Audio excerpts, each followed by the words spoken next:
children, towards end we go back to the applications of common ion effect. Now hopefully you'll be able to understand better. Now children, first as I told you, precipitation of group 2 ions only on passing H2S gas in presence of HCl. Now children, what happens? You are given a salt. You have to identify what ions are present there. So, for cations, there are groups, group 1, group 2, like we have lead in group 1, group 2 we have copper, group 3 we have aluminium, group 4 we have zinc and some other ions, group 5 we have barium, strontium, calcium, group 6 we have magnesium. So children, we have to identify which group is present as well as which ion is present. For every group there is a test and we have to go on doing one after the other in the same till we get the group and the ion confirmed. So here children, what happens, again I'm saying this totally practical concept, but right now since we cannot go to lab, but that does not mean you cannot understand. So you understand the theoretical part of that, practical you can do when you go in the lab. So don't worry and don't expect the video to be done. No, it has to be, you see, video cannot be done for this common line effect. No, it cannot be done. It cannot show. It's only when from A to Z you do it yourself, then only you realize. Now children, we make solution. We dissolve the salt in water and solution is there. Like suppose you dissolve your common salt in water, so it is dissolved. Now you have to identify it has got sodium cation, right? Suppose you have to identify sodium cation, or say you have to identify it has got copper anion. You dissolved copper, there was some salt given, you were not told. You have to identify. So suppose you dissolved copper salt. Copper salt is blue in color, but actually suppose it is not blue in color. Assume it to be, it's not blue in color. Assume. It was just colorless salt, okay? Say it was group 2 ion salt, which is copper, 1%, or there are some other ions also. I'm not going for that because you don't know what is this group. I cannot teach you these groups. These are in the practical. So there is no point in doing the practical because you don't know what are practical groups 1, 2, 3, 4. That's why there's no point, children. So don't get confused. So what I'm telling you, just try to understand that much only, keeping in mind the theoretical aspect of that, theoretical point of view. So in group 1 we put HCl. PPT is not formed in the solution. Then we add some HCl into that and again we pass H2S gas. Now children, group 2, when we pass H2S gas, there are two types of ions which can precipitate. Group 2 and group 4 because they both precipitate as sulfides. Now what happens children? I tell you, group 2 sulfide, CuS, it needs copper and sulfide ions, and group 4, it is suppose zinc, it gives you, it has zinc and sulfide ions. I tell you children, PPT is formed only when IP exceeds KSP. This is the ionic product, right? When the salts are dissolved, IP. There's a point when it gets saturated. We call IP as KSP now. Then what happens, children? If now IP exceeds KSP, then only PPT is formed. I tell you, this group 4 ion, zinc sulfide, its KSP is high. If KSP is high, means you need more of sulfide ions to precipitate because you cannot change the concentration of zinc ions. You cannot change the concentration of copper ions. You can only change the concentration of sulfide ions. Why and how? By passing H2S gas. Now here it requires less amount of sulfide ions, so you easily get on passing H2S gas in presence of HCl. Why? When you pass H2S gas, on passing H2S gas in presence of HCl, common ion effect takes place. Okay? You know that I've explained you. Hence, less sulfide ions are produced. Thus, IP of group 2 sulfides only exceeds their KSP and hence they only precipitate. Right? Because it does not furnish those many sulfide ions such that its IP also exceeds KSP. Suppose by chance, children, you just passed H2S gas and you forgot to add HCl by chance.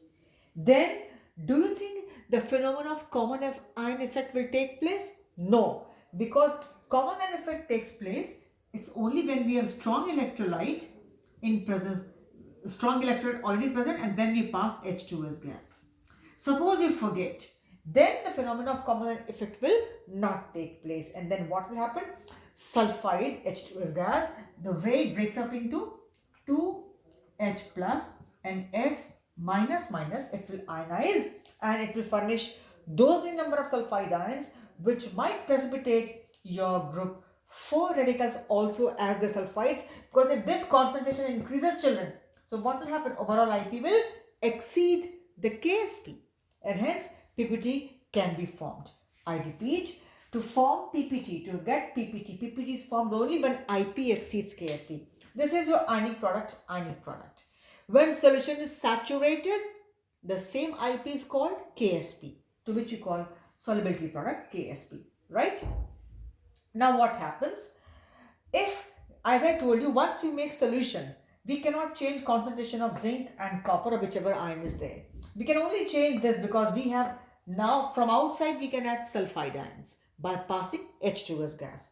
So for this PPT we need less number of sulfide ions, but for this PPT we need more number of sulfide ions, because ultimately Zn sulfide, it's the product only when exceeds KSP, PPT is formed. Here we need less sulfide ions, hence what happens? This IP easily exceeds the KSP value and they precipitate.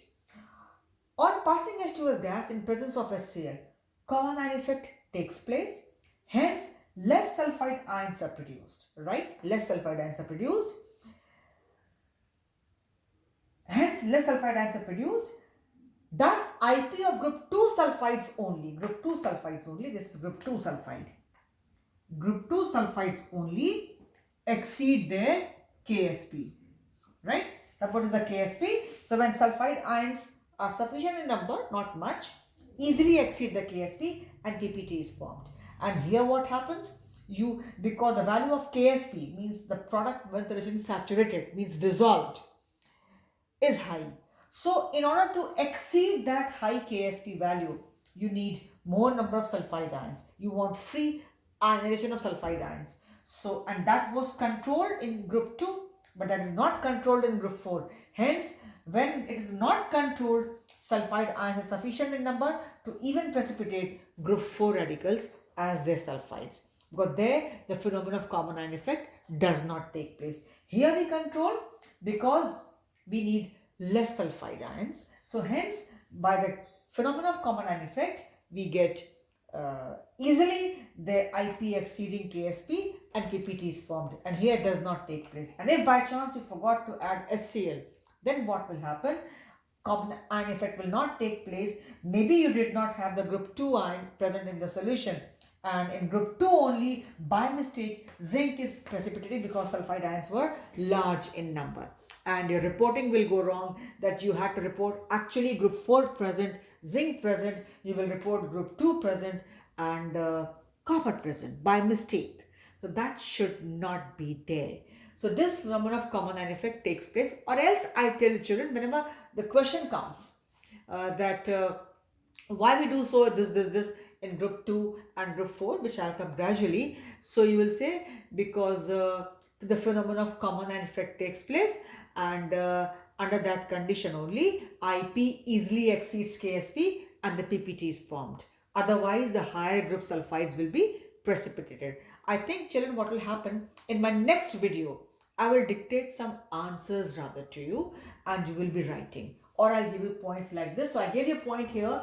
One is reason KSP of group 2 sulfide is lower than group 4 sulfides, point number 1. Number 2, PPT is formed only when IP exceeds KSP. These 2 points you have to keep in mind, and taking these points as the basis, you have to elaborate your answer.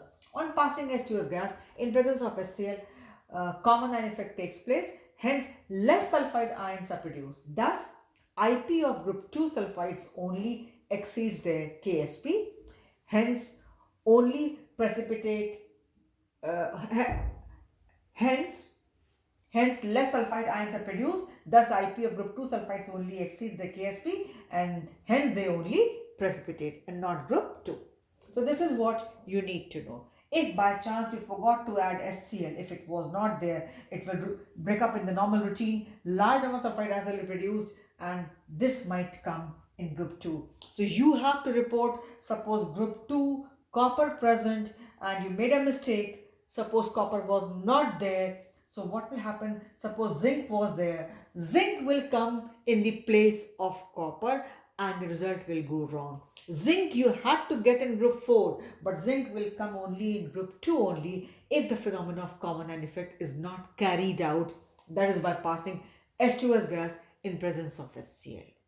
So this is how it is there, children.